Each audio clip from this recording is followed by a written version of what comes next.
पुत्री, ये क्या कह रही हो तुम? विनती कर रही हूँ और मेरी जे आग्रह अस्वीकार मत ही करो। आप दोनों भाइयों का नामकरण एक साथ हो जाएगा।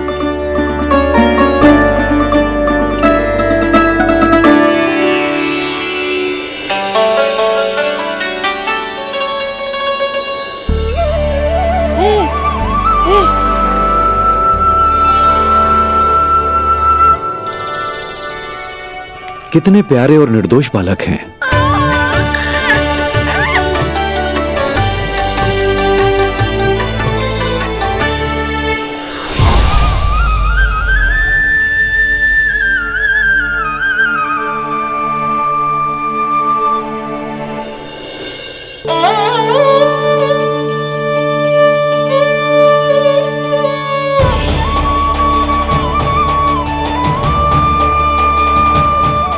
दोनों को देखकर गुरुदेव की आंखों में आंसू क्यों आ गए?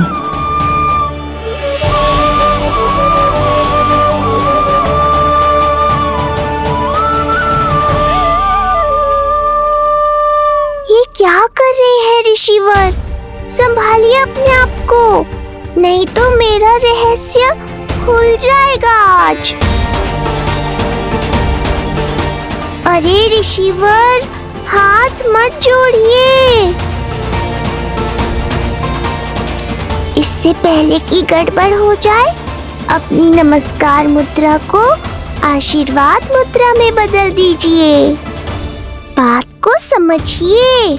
मैंने ये अवतार मैया और लल्ला के अद्भुत संबंध का अनुभव करने के लिए लिया है, पर आपकी भावुकता के कारण यदि मैया को मेरा सत्य पता चल गया तो ये संबंध ही बदल जाएगा।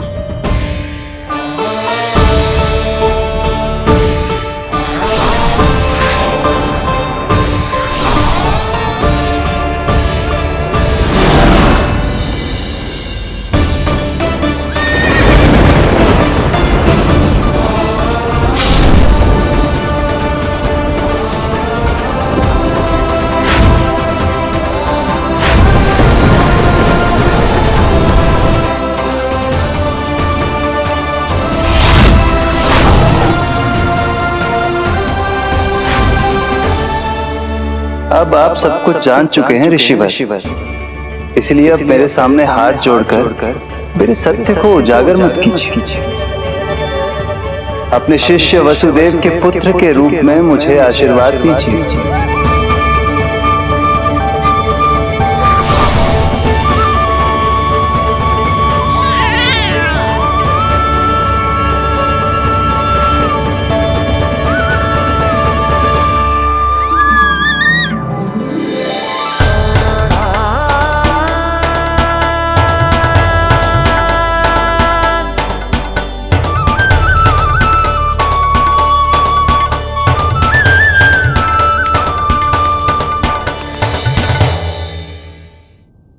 ऋषिवर, आप मौन क्यों हैं? और आपकी आंखों में आंसू? सब कुछ ठीक है ना? अब तो आप हमारे लल्ला का नामकरण करोगे ना? इन दोनों का नामकरण करना मेरा सौभाग्य होगा पुत्री।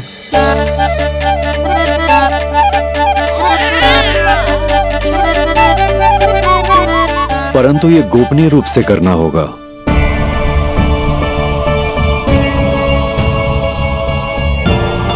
अवश्य ही स्वामी का आग्रह होगा, ताकि कंस की बुरी दृष्टि हमारे पुत्र पर ना पड़े। ये तो बहुत महान ऋषि हैं, इन्हें कंस के अत्याचारों के बारे में अवश्य पता होगा। अपनी संतान का नामकरण संस्कार करना एक मां के लिए उत्सव से कम नहीं होता है, पर यह छुपकर करना होगा। आप दोनों को स्वीकार तो है ना? जैसी आपकी आज्ञा गुरुदेव। स्वीकार है गुरुदेव। तो फिर कहाँ करना है हमें नामकरण का प्रबंध? गुरुदेव, मंदिर सही रहेगा? उससे पवित्र स्थान तो हो ही नहीं सकता है। ऋषिवर, आप तनिक विश्राम कीजिए, हम लोग प्रबंध करते हैं। मैं कुछ समय इन बालकों के साथ व्यतीत करना चाहूंगा। ये तो इनका सौभाग्य होगा। हमें आज्ञा दीजिए।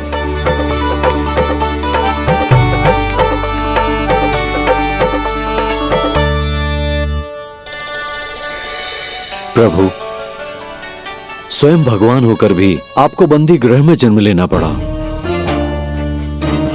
अब अपनी मां को छोड़कर दूसरी मां के यहां पलना पड़ रहा है। जब से गोकुल आए हैं छुप छुप कर रहना पड़ रहा है। इतनी नन्ही सी अवस्था में दुष्ट कंस के कितने ही आक्रमणों का सामना कर चुके हैं आप। और जिस उत्सव में सभी सप्तऋषियों और सभी देवी देवताओं को साक्षी बनकर आना चाहिए, उस नामकरण उत्सव को यहां एकांत में करना पड़ रहा है। क्यों प्रभु, इतने कष्टों को सहकर ये अवतार क्यों लिया है आपने? दुष्टों का नाश करने के लिए, धर्म की स्थापना करने के लिए और सबसे अधिक मैया की ममता का अनुभव करने के लिए। पर इसके लिए इतने कष्ट? मानव जीवन लिया है तो कष्ट तो उठाने ही पड़ेंगे ऋषिवर। मानव जीवन की आंच जला रही है, फिर भी आप मुस्कुरा रहे हैं प्रभु। ये कैसा अनोखा अवतार है। आंच में जलकर भी यदि मैं नहीं मुस्कुराऊंगा तो अपने भक्तों को क्या शिक्षा दूंगा मैं? आज एक कंस का प्रकोप है, भविष्य में सहस्रों कंस होंगे और आने वाले युगों में होंगे अनगिनत कंस। उस समय मेरे भक्तों को पता होना चाहिए कि अपने कष्टों को कैसे सहना है और धर्म के पथ पर अडिग कैसे रहना है।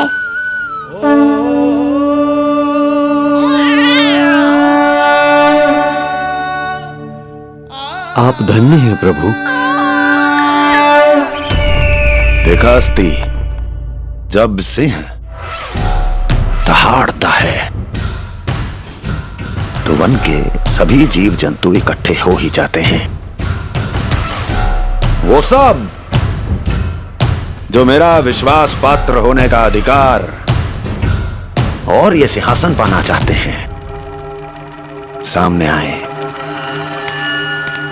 बुद्धि के बिना बल अपंग होता है महाराज, और मेरे पास बुद्धि और बल दोनों हैं। आप केवल आदेश दीजिए किसका संहार करना है।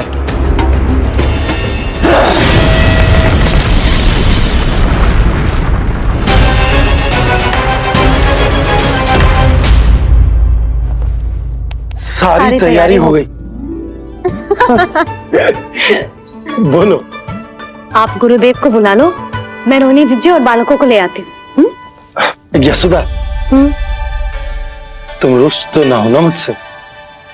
मैं भला रुष्ट क्यों होने लगी?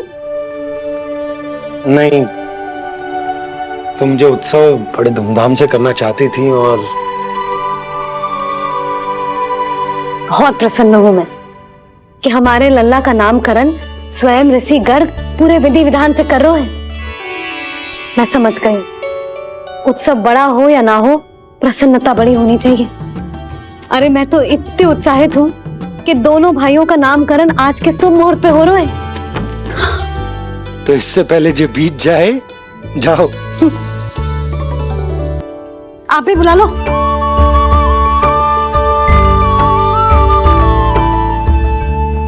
यहाँ सब के सब एक से बढ़कर एक है, तो फिर अपने कार्य के लिए किसका चुनाव सबसे पहले करूं?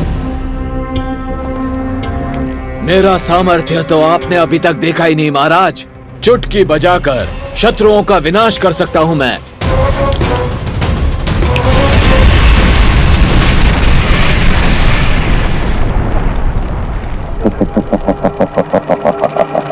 वाह! किंतु आपने तो बताया ही नहीं कि करना क्या है। वध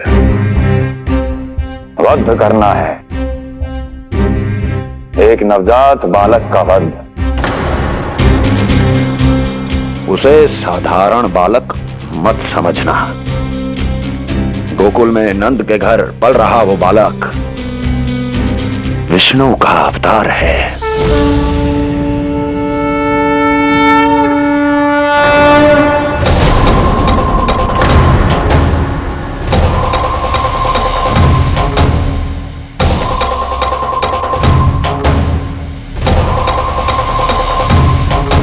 क्या हुआ?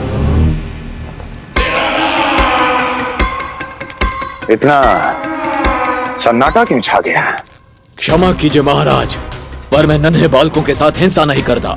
विष्णु अवतार बड़ा छलिया है महाराज, मैं उसका मुख भी नहीं देखना चाहता।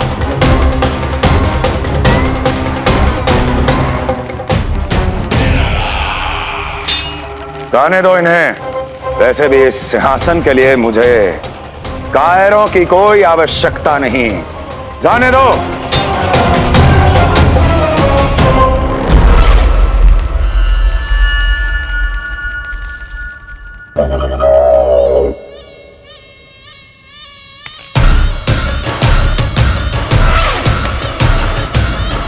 दुर्जय, क्या कहा था मैंने कहा था केवल वही आए जिनके हृदय में साहस का ज्वालामुखी धधकता हो, जिनकी तलवारें पर्वतों का सीना चीरने के लिए व्याकुल हो, जिनकी संकल्प शक्ति इतनी दृढ़ हो कि वो मृत्यु से टक्कर ले जाए। वही होगा इस सिंहासन का असली अधिकारी। महाराज,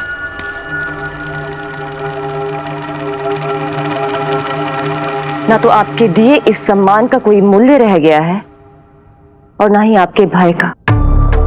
अभी आपने ही कहा था ना कि जब वन में कोई सिंह दहाड़ता है तो उस वन के सभी जीव जंतु एक जगह एकत्रित हो जाते हैं, परंतु उसी वन में जब कोई बब्बर सिंह दहाड़ता है तो वही जीव जंतु भय के मारे इधर उधर भागने लगते हैं। निश्चित ही वो बालक इन सब के लिए बब्बर सिंह बन चुका है। उसका भय हमारे साम्राज्य की नींव हिला रहा है महाराज।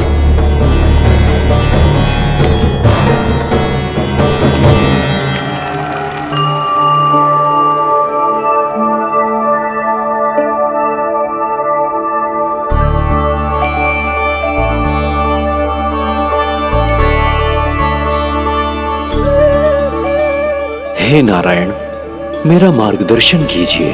हे मां सरस्वती, मुझे आशीर्वाद दीजिए ताकि मैं दोनों बालकों के लिए सर्वोत्तम नामों का चुनाव कर पाऊं।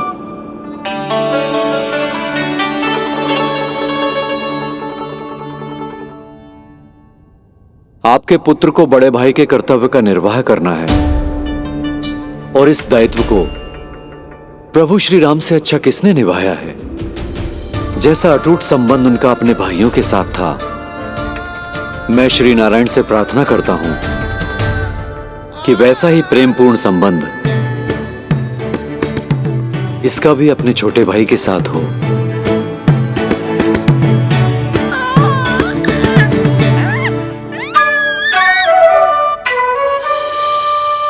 इसीलिए इसका नाम राम हो। इसीलिए इसका नाम राम, इसीलिए इसका नाम राम।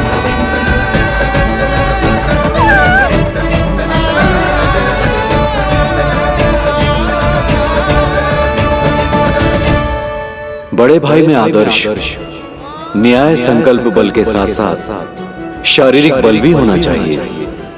मैं देख पा रहा हूं ये बालक इन सब बलों के लिए जाना जाएगा।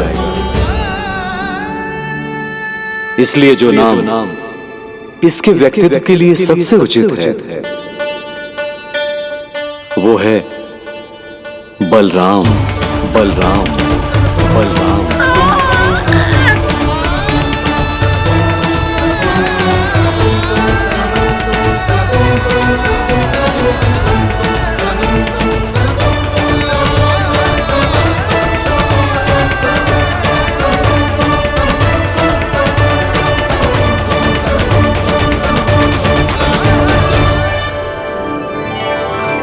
बलराम।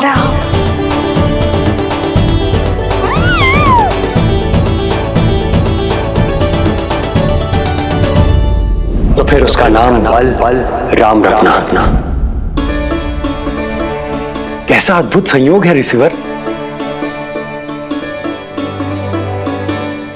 जब इसके जन्म की सूचना देने में वसुदेव भैया के पास मथुरा गया था, तब उन्होंने भी यही नाम रखा था, बलराम। ये संयोग नहीं, नारायण की इच्छा है नंदराज। बलराम से अधिक उपयुक्त नाम इस बलराम के लिए कुछ और हो ही नहीं सकता है। पर मैं तो दाऊ कहकर ही बुलाऊंगा इन्हें, बलदाऊ।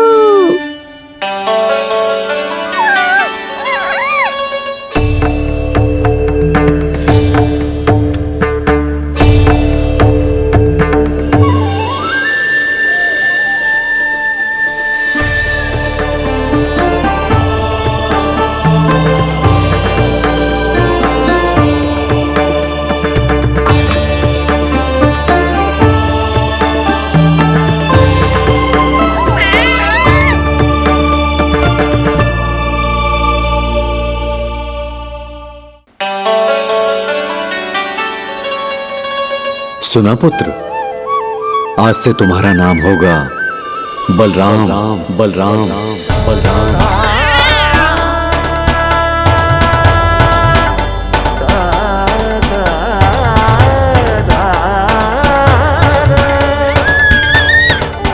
गुरुदेव, कितना अद्भुत नाम दिया है आपने इसे। अब मेरे लल्ला को भी ऐसा ही कोई उत्तम सा नाम दे दो।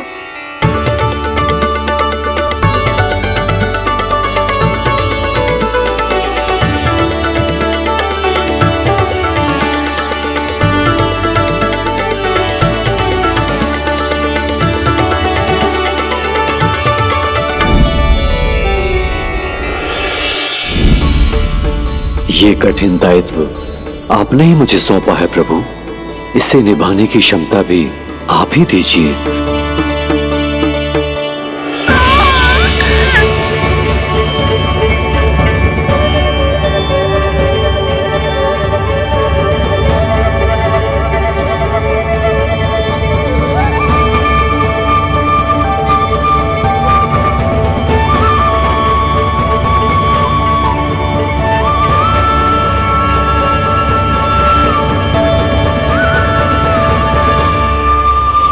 कृष्ण कृष्ण कृष्ण कृष्ण कृष्ण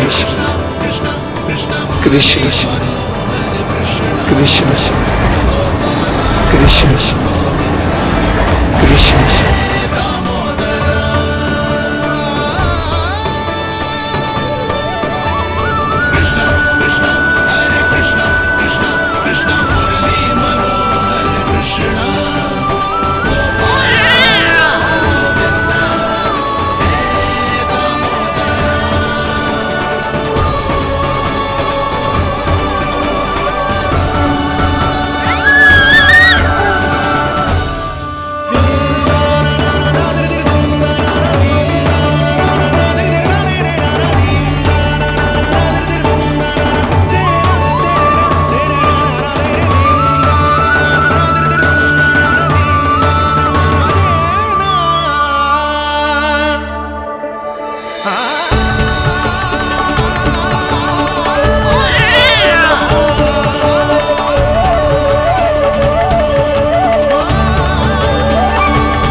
कृष्ण कोई साधारण शब्द नहीं है,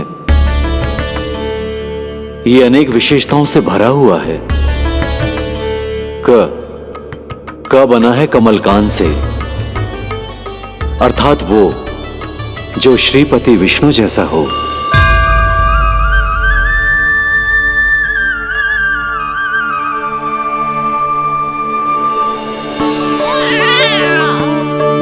री की उत्पत्ति हुई है श्री राम से, अर्थात वो जो सबके हृदय में बस जाए। श ऐश्वर्य के स्वामी विष्णु के लिए, अर्थात वो जो समृद्धि लेकर आए।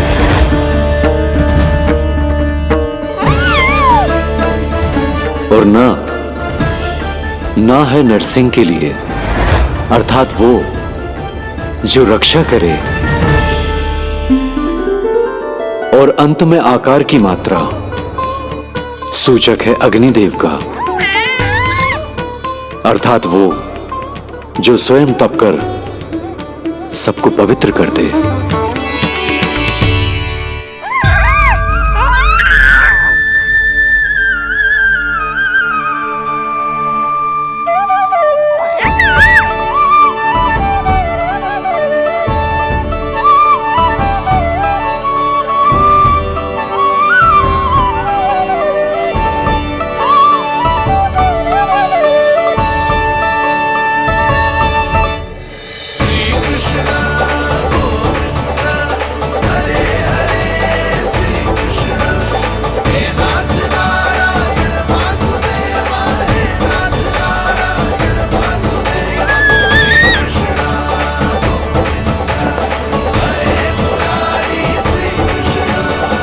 आज से तुम्हें सारा संसार जिस नाम से पहचानेगा वो नाम है कृष्ण। वो नाम है कृष्ण। वो नाम है कृष्ण। वो नाम है कृष्ण। कृष्ण कृष्ण कृष्ण कृष्ण कृष्ण कृष्ण कृष्ण कृष्ण कृष्ण कृष्ण कृष्ण कृष्ण कृष्ण।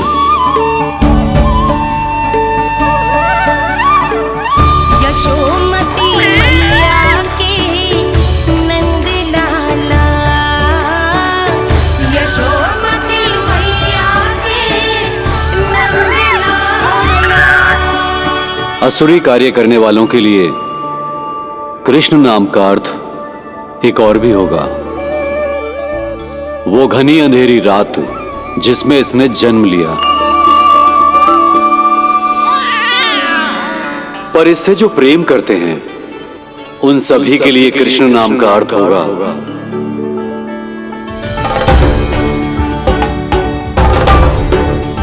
अतुलनीय सुंदरता और अथाह प्रेम।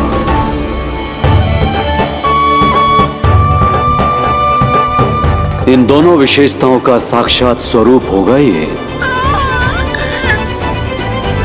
कृष्ण।